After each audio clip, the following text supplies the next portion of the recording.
Hello everyone, welcome to BSP Pharmacy.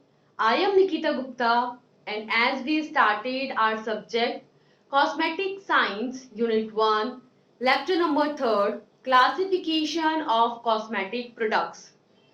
जैसे कि हमने स्टार्ट किया था हमारा सब्जेक्ट कॉस्मेटिक साइंस और इसकी फर्स्ट यूनिट को हम डिस्कस कर रहे थे, जिसके अंदर हम देख रहे थे कि कॉस्मेटिक्स क्या होते हैं और अलग अलग कंट्रीज के अंदर कौन कौन सी रेगुलेटरी एजेंसीज होती हैं जो कि इन कॉस्मेटिक प्रोडक्ट्स को यहाँ पर रेगुलेट करती हैं। ठीक है, तो इसी के अंदर हम फर्दर कंटिन्यू करेंगे और नेक्स्ट देखेंगे classification of these cosmetic products. ठीक है, कि ये जो कॉस्मेटिक प्रोडक्ट्स होंगे इनकी क्लासिफिकेशन को हम डिस्कस करेंगे कि किन किन बेसिस पर इनको क्लासिफाई किया गया है और किस कैटेगरी में किस कॉस्मेटिक प्रोडक्ट को रखा गया है। तो स्टार्ट करते हैं हमारा third lecture of first unit about classification of the cosmetic products. ठीक है, तो इसके अंदर है हमारे पास क्लासिफिकेशन ऑफ कॉस्मास्यूटिकल प्रोडक्ट्स। इसके अंदर अलग अलग बेसिस पर हमने इनको क्लासिफाई किया है। So based on their function, these cosmeceuticals are classified as follow. तो इनके फंक्शन के बेसिस पर इन कॉस्मेटिकल्स को इन मेजर 5 क्लासेस के अंदर क्लासिफाई किया गया है। फर्स्ट होते हैं हमारे पास स्किन वाइटनिंग और डी पिगमेंटिंग कॉस्मेटिकल्स, यानी कि वो कॉस्मेटिकल्स जो स्किन को वाइट करते हैं, ठीक है, ग्लोरीफाई करते हैं और जो पिगमेंट्स प्रेजेंट होते हैं स्किन पर उनको रिमूव करते हैं, डी पिगमेंटेशन करते हैं। क्लियर। सेकेंड होते हैं आपके मॉइस्चराइजिंग कॉस्मेटिकल्स, यानी कि वो प्रोडक्ट जो कि क्या करते हैं, मॉइस्चराइज करने का काम करते हैं, यानी कि जो ड्राई स्किन होती है उसको स्मूथ करने का काम करते हैं, नरिश करने का काम करते हैं। ठीक है। थर्ड होते हैं आपके एंटी व्रिंकल कॉस्मेटिकल्स, यानी कि वो प्रोडक्ट जो कि व्रिंकल्स जो प्रेजेंट है, झुर्रियां झाइयां जो प्रेजेंट है उनको रिमूव करते हैं। फोर्थ होते हैं आपके सनस्क्रीन कॉस्मेटिकल्स, यानी कि वो प्रोडक्ट जो कि सन से प्रोटेक्शन देते हैं, यानी यूवी रेडिएशन से प्रोटेक्शन देते हैं। इसके अंदर मोस्टली आते हैं आपके सनस्क्रीन। ठीक है। और लास्ट फिफ्थ आते हैं आपके एंटी फोटोजेनिक कॉस्मेटिकल्स, यानी कि वो कॉस्मेटिकल्स, वो कॉस्मेटिक प्रोडक्ट जो कि जो लाइट का इफेक्ट है, फोटोन्स का इफेक्ट है, फोटोन्स की वजह से जो एजिंग आती है उस एजिंग को रिमूव करते हैं। ठीक है, यानी कि जो एज के साथ व्रिंकल्स, झुर्रियां झाइयां होती हैं, ठीक है, यूवी रेडिएशन का इफेक्ट होता है, पिगमेंटेशन होता है, उसको ये रिमूव करते हैं। ठीक है, तो इस तरीके से फंक्शन के बेसिस पर कॉस्मेटिकल्स को 5 मेजर क्लासेस में यहाँ पर क्लासिफाई किया गया है। Clear.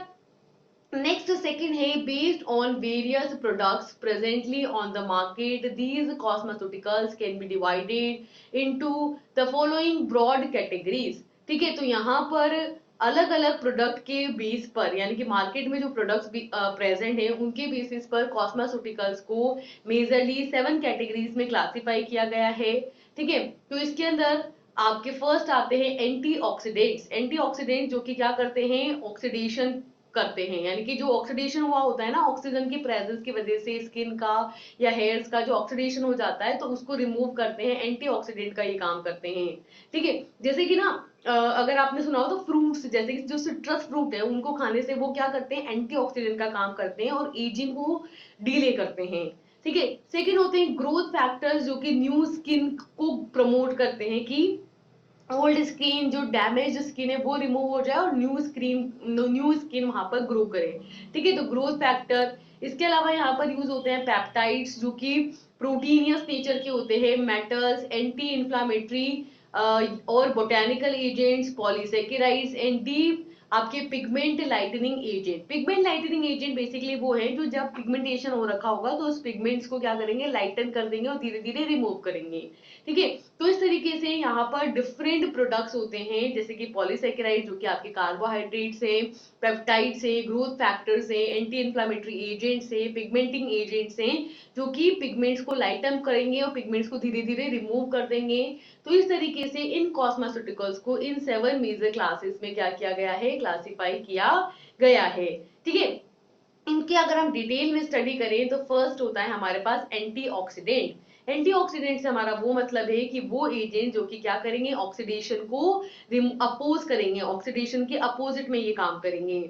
So antioxidants are man-made or natural substances that may prevent or delay some types of cell damage. Thus, these antioxidants are a compound that inhibit the oxidation and reaction that can produce a free radical or a chain reaction that may damage the cells of an organism. Thus, these antioxidants neutralize the damaging free radicals by quenching reactive molecules. For an example, vitamin A, B, C, and E, and alpha lipoic acid and coenzyme Q10. ठीक है, क्या बोल रहे हैं कि ये जो antioxidants होते हैं ना, ये बेसिकली आपके या तो मेड सबस्टांस होते हैं यानी कि केमिकल एजेंट्स होते हैं, या फिर कोई नेचुरल सबस्टांस हो सकते हैं जो कि क्या करते हैं, सेल डैमेज के डिफरेंट टाइप को क्या कर देते हैं, या तो प्रिवेंट कर देते हैं, रोक देते हैं, या फिर उसको डिले कर देते हैं, यानी कि सेल के डैमेजिंग को रोकते हैं, सेल को डैमेज होने से बचाते हैं। इस तरीके से ये जो एंटीऑक्सीडेंट होते हैं ये वो कंपाउंड होते हैं जो कि ऑक्सीडेशन को तो इनहिबिट करते हैं, ठीक है, क्योंकि एंटीऑक्सीडेंट है ना, यानी ऑक्सीडेशन के अपोजिट काम करेंगे, यानी कि ऑक्सीडेशन को इनहिबिट करेंगे। इस तरीके से ये उन केमिकल रिएक्शंस के अंदर पार्टिसिपेट करते हैं जिसके अंदर ये क्या करते हैं, फ्री रेडिकल्स प्रोड्यूस करते हैं या चेन रिएक्शंस यहाँ पे प्रोड्यूस करते हैं, और ऑर्गेनिज्म की जो सेल्स होती है उसको क्या कर देते हैं, डैमेज कर देते हैं। इस तरीके से ये एंटीऑक्सीडेंट क्या करते हैं, आपके जो फ्री रेडिकल्स होते हैं जो स्किन को या हमारे जो बॉडी सरफेसेस होते हैं उनको डैमेज करने का काम करते हैं, तो उन डैमेजिंग फ्री रेडिकल्स को क्या करते हैं, न्यूट्रलाइज कर देते हैं। कैसे, इन रिएक्टिव जो मॉलिक्यूल्स होते हैं इनकी क्विंचिंग करके, ठीक है, इनकी क्विंचिंग करके आपके जो फ्री रेडिकल्स है उनको न्यूट्रलाइज करके क्या करते हैं, हमारी जो स्किन है उसको नरिश करने का काम करते हैं और उनके ऑक्सीडेशन से उसको बचाते हैं। इसके अंदर जो मोस्ट कॉमन एग्जाम्पल है वो है आपके विटामिन ए, बी, सी और ई। इसके अलावा अल्फा लिपोइक एसिड यानी कि ALA और कोएंजाइम Q10 को भी यहाँ पर एज एन एंटीऑक्सीडेंट एजेंट जो है यूज किया जाता है। क्लियर हो गई बात? तो हमें क्या समझ में आया कि एंटीऑक्सीडेंट एजेंट वो होते हैं जो कि ऑक्सीडेशन को अपोज करके जो फ्री रेडिकल रिएक्शन है उनको इनहिबिट करते हैं। क्लियर? यहाँ पर अगर हम बात करें विटामिन ए की, तो एग्जाम्पल है हमारा विटामिन ए। इस तरीके से ये रेटिनोल फेस सीरम यहाँ पर आता है, ठीक है। It comes in a form of vitamin A and used cosmetically, in particular retinol, retinyl ester and retinal aldehyde, ठीक है। तो ये आपके विटामिन ए की फॉर्म में आता है, ठीक है। विटामिन ए की एक पर्टिकुलर फॉर्म है बेसिकली, क्योंकि विटामिन ए का नाम ही होता है रेटिनोल, ठीक है। तो रेटिनोल फेस सीरम यहाँ पर आता है, ठीक है, जिसके अंदर पर्टिकुलरली रेटिनोल या रेटिनाइल एस्टर या रेटिनल्डिहाइड यहाँ पर होता है। और ये कैसे काम करता है, तो इसकी जो मैकेनिज्म है वो है कि this vitamin A is oxidized into retinaldehyde and then into retinoic acid. This is a biological active form of vitamin A.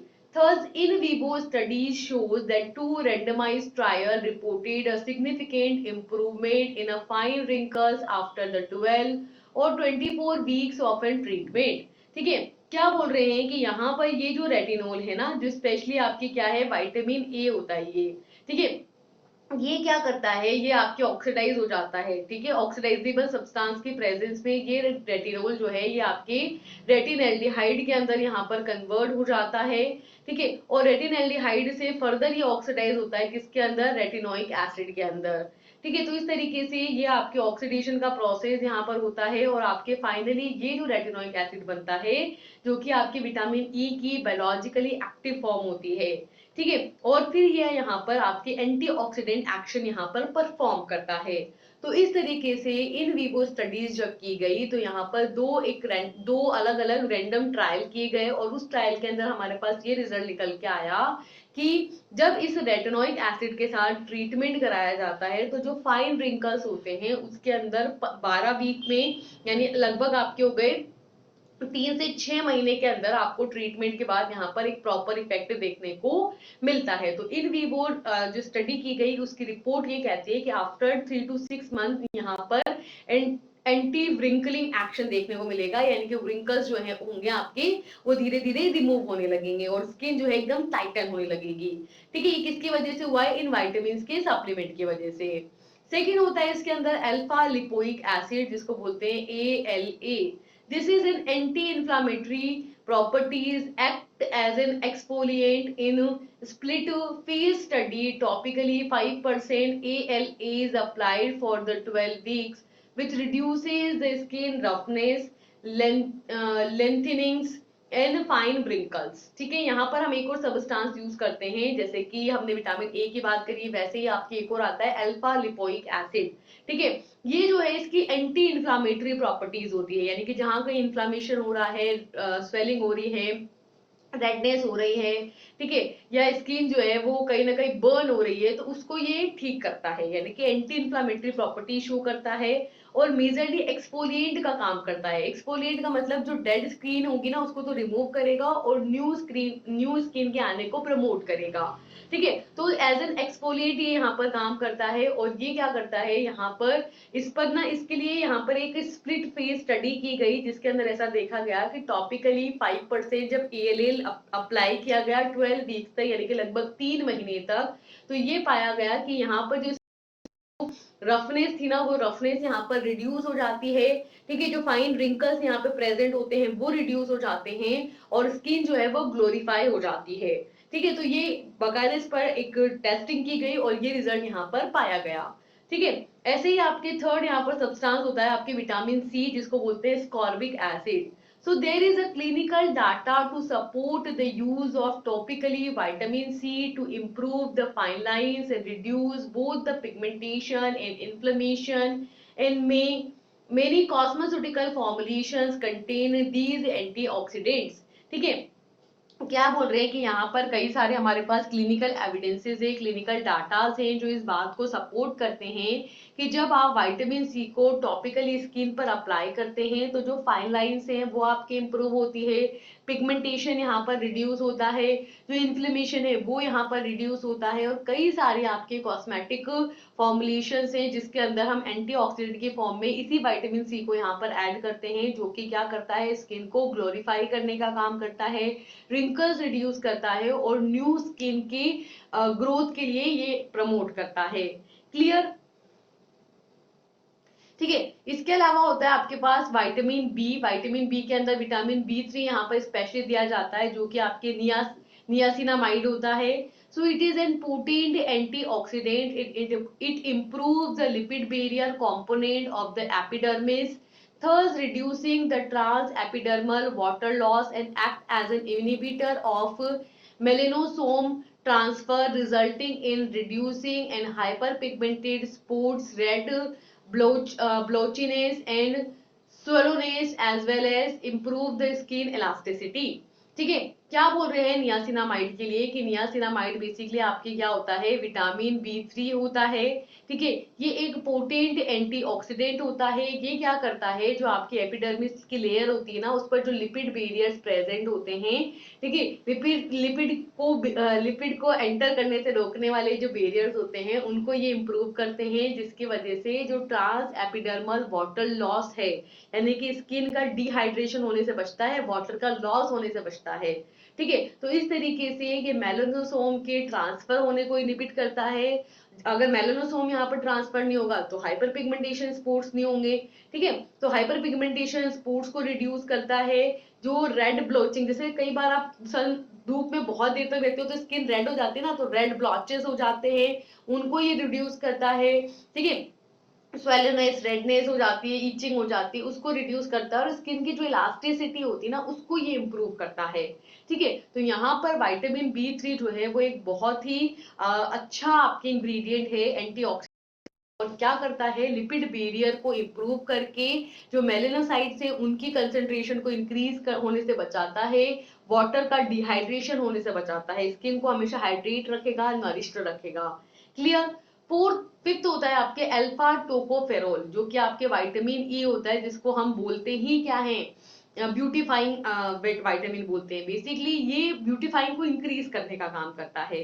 So it is taken orally, it protects the membrane lipid from the peroxidation. So it was shown to reduce the sunburn cell after the UV exposure, neutralize free radicals and act as an humectant. ठीक है, तो क्या बोल रहे हैं alpha tocopherol के बारे में कि इसको ओरली इंसर्ट किया जाता है, ओरली रूट से लेते हैं सिंपली। ये क्या करता है, जो हमारी बॉडी की जो मेम्ब्रेन्स होती है ना, उसको परऑक्सीडेशन से बचाता है, लिपिड बैरियर यहाँ पर फॉर्म करता है। और ऐसा पाया गया कि ये क्या करता है कि जब यूवी रेज के एक्सपोजर में आता है तब ये सनबर्न को रिड्यूस करता है, यानी कि सन से जो अफेक्ट हो रही है स्किन उसको प्रोटेक्ट करता है।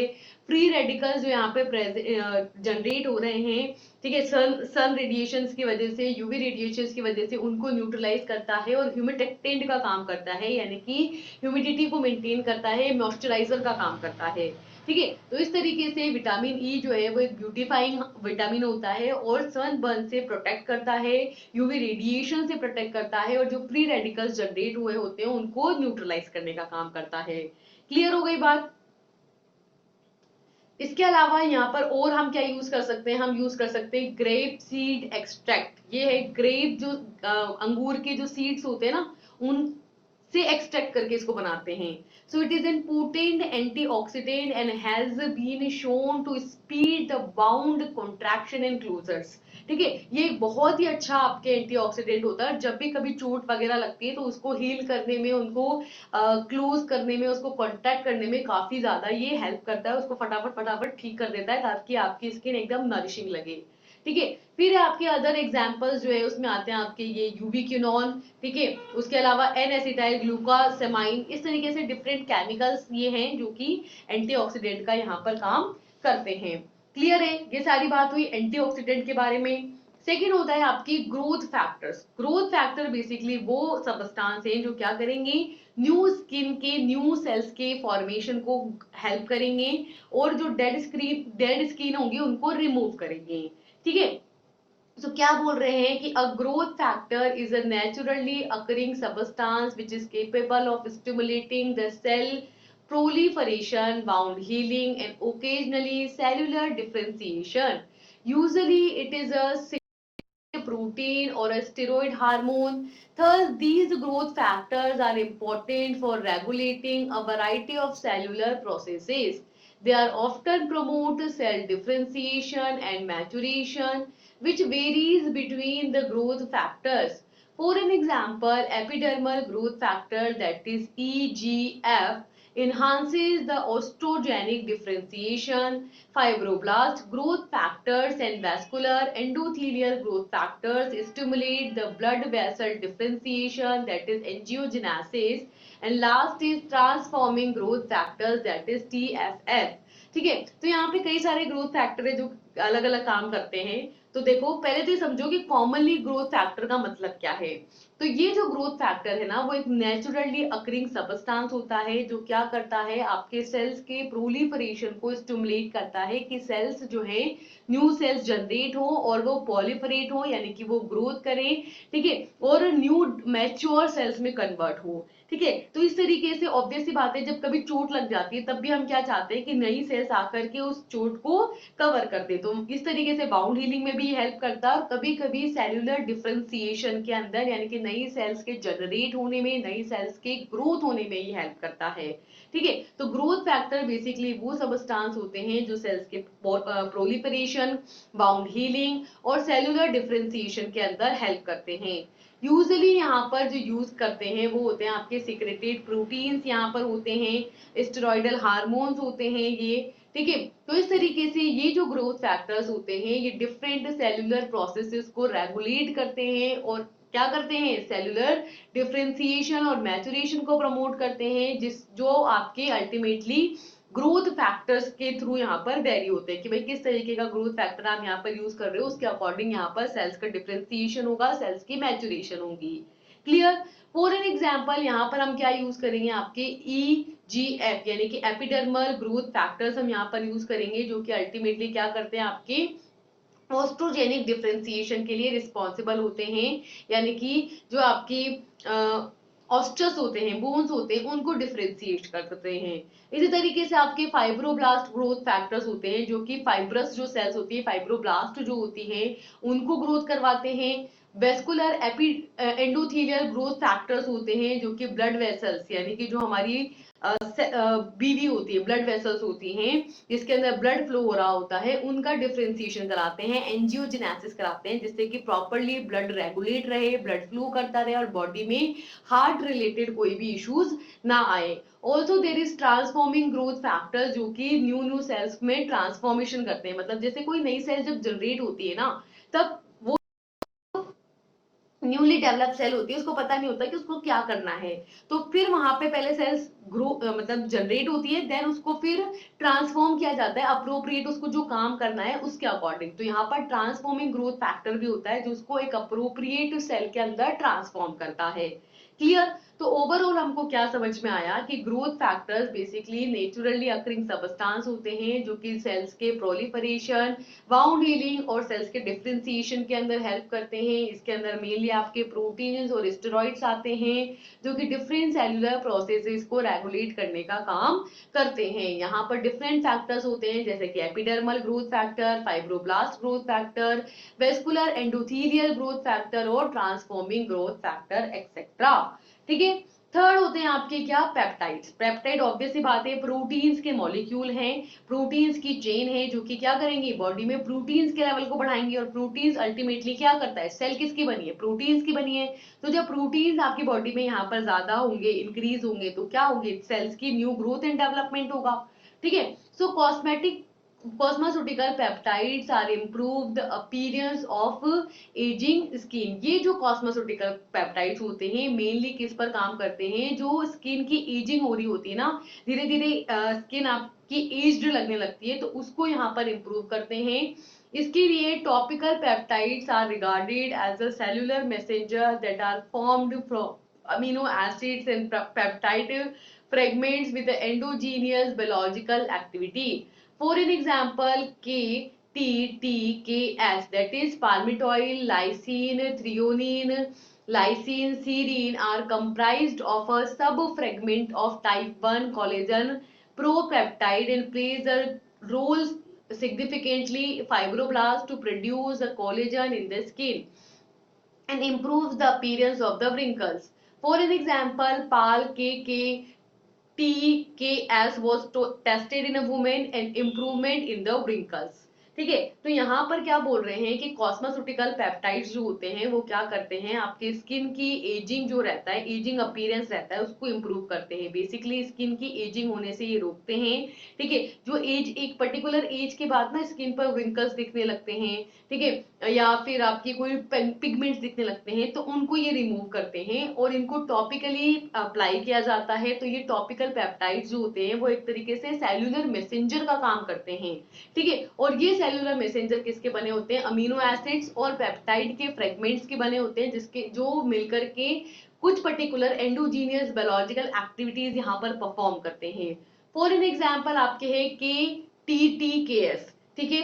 जो बेसिकली कौन कौन से आपके अमीनो एसिड का बना है, तो ये palmitoyl, लाइसिन, थ्रियोनिन और फिर अगेन लाइसिन, सीरीन, इस तरीके की सीरीज से मिलकर के ये बना होता है। इसके कई सारे फ्रेगमेंट्स यहाँ पर आपस में जुड़ते हैं और कोलेजन प्रोपेप्टाइड चेन बना लेते हैं जो कि फाइब्रोब्लास्ट सेल की सिग्नलिंग के अंदर काफी ज्यादा रोल प्ले करते हैं और स्किन के अंदर कोलेजन को प्रोड्यूस करते हैं। कोलेजन का ही मेनली कोलेजन फाइबर और इलास्टिन फाइबर की मेनली हमारी स्किन बनी हुई होती है, तो उसको ये प्रोड्यूस करते हैं और रिंकल्स के अपीयरेंस को यहाँ पर इंप्रूव करते हैं। इसी तरीके से एक और होता है आपके पास पाल KKTKS, जिसको वुमेन्स पे उसकी टेस्टिंग की गई और ये देखा गया, ये पाया गया कि ये रिंकल्स के इंप्रूवमेंट के अंदर काफी ज्यादा यूजफुल होता है। ठीक है? नेक्स्ट है आपके मेटल्स। ठीक है? मेटल्स मतलब कि कोई पर्टिकुलर मेटल होगा जैसे कि कॉपर, आयरन, ठीक है, एक्सेट्रा। तो मेटल की बात करें तो it form up of that there are so many metals which are used in a cosmetic products, typically contain only a few among them are zinc, copper, selenium, magnesium and manganese etcetera. ठीक है? तो यहाँ पर कई सारी metals होती है जिनको कॉस्मेटिक प्रोडक्ट के फॉर्म में यूज किया जाता है। इनमें से जो कुछ बताई गई हैं जो मोस्ट कॉमनली यूज की जाती है, वो होती है आपके जिंक, कॉपर, सेलेनियम, मैग्नीज और मैग्नीशियम एक्सेट्रा। ठीक है, कैसे काम करती हैं ये? तो these metals have an specific function in the skin and associated with their role as it required for cofactor in the activity of metallogenic enzymes. There are certain metal organic compounds like pyrethenoin, zinc, and selenium sulfide as an antifungal agent that are effective as anti-dandruff agent. ठीक है, तो यहाँ पे ये जो metals होती है ना, ये स्किन के ऊपर कुछ स्पेसिफिक फंक्शंस यहाँ पर परफॉर्म करती हैं और यहाँ पर कुछ इंपॉर्टेंट रोल प्ले करती हैं जो कि इसके को फैक्टर्स के साथ रिलेटेड होता है कि जैसे जब मेटल काम करती है ना तो उसके साथ काम करता है उसका कोई को फैक्टर। ठीक है, तो यहाँ पर जो मेटलोजेनिक एंजाइम्स होते हैं वो को फैक्टर के प्रेजेंस में एक्टिवेट होते हैं एंड देन फंक्शनिंग करते हैं। तो यहाँ पर कुछ मेटलोजेनिक ऑर्गेनिक कंपाउंड्स होते हैं जैसे कि पायरथिनोन, जिंक, सेलेनियम सल्फाइड जो as an anti fungal agent यहाँ पर काम करते हैं और एंटी डेंड्रफ एजेंट के फॉर्म में इफेक्टिव होते हैं। ठीक है, तो ओवरऑल हम ये कहना चाहते हैं कि ये जो मेटलो ऑर्गेनिक कंपाउंड्स होते हैं, यहाँ पर मेटल होता है प्लस कोई ऑर्गेनिक कंपाउंड इसके साथ कंबाइन करके देन हम यहाँ पर देते हैं, जैसे कि पायरिथिनॉल के साथ जिंक मेटल या सेलेनियम के साथ सल्फाइड मेटल को देते हैं जो कि एंटी फंगल इफेक्ट देता है और एंटी डेंड्रफ इफेक्ट यहाँ पर प्रोड्यूस करता है, यानी कि डेंड्रफ को खत्म करेगा, फंगस को खत्म करेगा। क्लियर? नेक्स्ट है आपके फिफ्थ एंटी इंफ्लामेटरी और बोटेनिकल्स। ठीक है, एंटी इंफ्लामेटरी है कि वो एजेंट जो कि इन्फ्लामेशन को खत्म करेगा। ठीक है, कहीं भी रेडनेस स्वेलिंग हो रही है तो उसको ये खत्म करेगा। बोटेनिकल्स के फॉर्म में यहाँ पर बोटेनिकल एक्सट्रैक्ट्स मेनली यूज किए जाएंगे। So no of cosmeticals have been research to treat the sensitive skin. जो भी मोस्टली कॉस्मेटिक्स तैयार किए गए ना वो कॉमन स्किन के लिए तैयार किए गए। पहले जब इनिशियली कॉस्मेटिक्स बनाए गए तो सेंसिटिव स्किन के लिए नहीं बनाए गए। ठीक है, लेकिन skin affected by the rosacea and photo damage to reduce the redness associated with the inflammation. Thus, Leucochalcone A from the licorice plant having anti-inflammatory properties. लेकिन ऐसा देखा गया कि कुछ पर्टिकुलर स्किन होती है जो सन से काफी अफेक्ट होती है या किसी प्लांट से काफी ज्यादा अफेक्ट हो जाती है।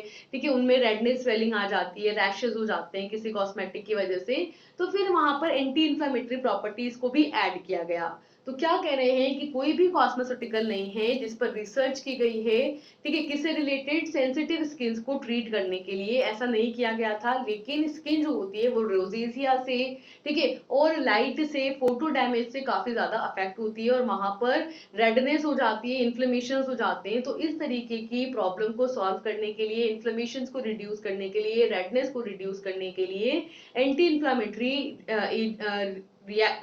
इंफ्लामेटरी एजेंट्स को यहाँ पर प्रोड्यूस किया गया। तो इसमें यहाँ पर लिक्वेरिस जो प्लांट होता है उससे लीकोचलोइक ए इसको यहाँ पर प्रोड्यूस किया गया है, जिस जो क्या शो करता है, एंटी इंफ्लामेटरी प्रॉपर्टी शो करता है, यानी कि इन्फ्लेमेशन को खत्म करने का काम करता है। क्लियर? नेक्स्ट है हमारे पास 6 पॉलीसेकेराइड्स। पॉलीसेकेराइड्स बेसिकली वो सबस्टांस होंगे जो कि क्या है, आपके सेकेराइड है यानी कि कार्बोहाइड्रेट है और स्किन को ब्यूटिफाइंग करने का काम करते हैं। So these polysaccharides includes the family of hydroxy acids.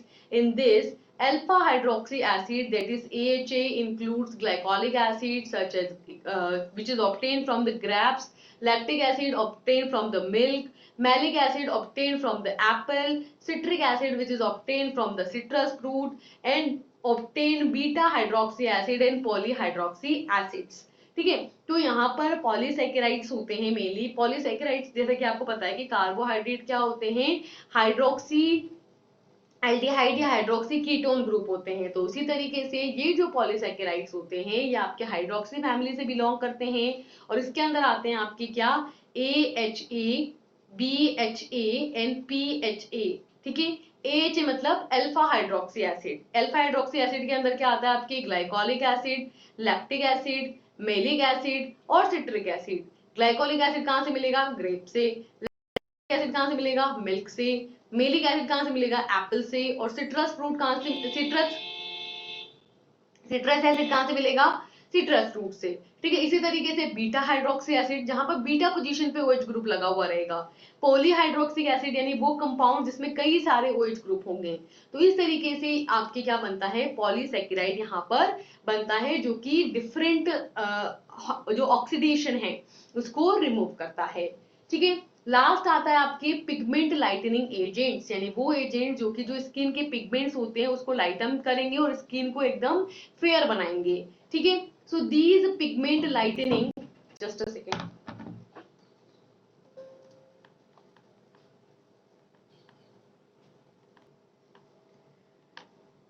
तो क्या बोल रहे हैं पिगमेंट लाइटनिंग एजेंट्स के बारे में कि ये वो एजेंट्स होते हैं जो क्या करते हैं, स्किन की पिगमेंटेशन को रिड्यूस करते हैं। So these pigment lightening cosmeticals affect on out skin tone.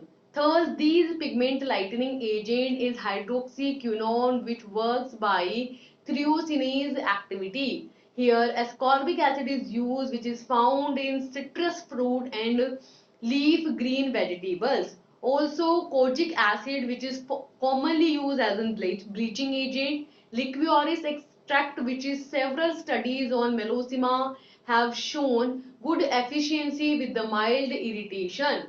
क्या बोल रहे हैं पिगमेंट लाइटनिंग एजेंट्स के बारे में कि ये वो एजेंट्स होते हैं जो स्किन को डीपिगमेंट करने का काम करते हैं, यानी कि अगर पिगमेंट्स प्रेजेंट है तो उन पिगमेंट्स को लाइट अप करने का काम करते हैं।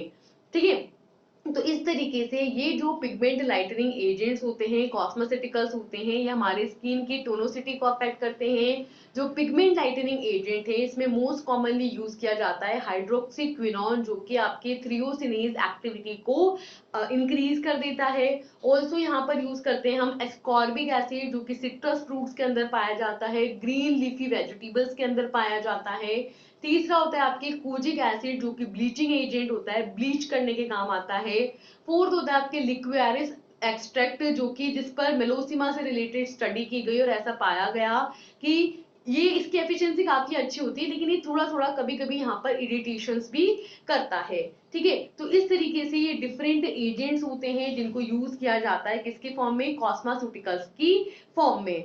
तो इसी के साथ हमारा ये लेक्चर होता है यहाँ पर कंप्लीट। अब हम मिलेंगे नेक्स्ट लेक्चर के साथ कुछ और नई जानकारी के साथ कॉस्मेटिक्स के बारे में। Till then, thank you and all the best, bye bye.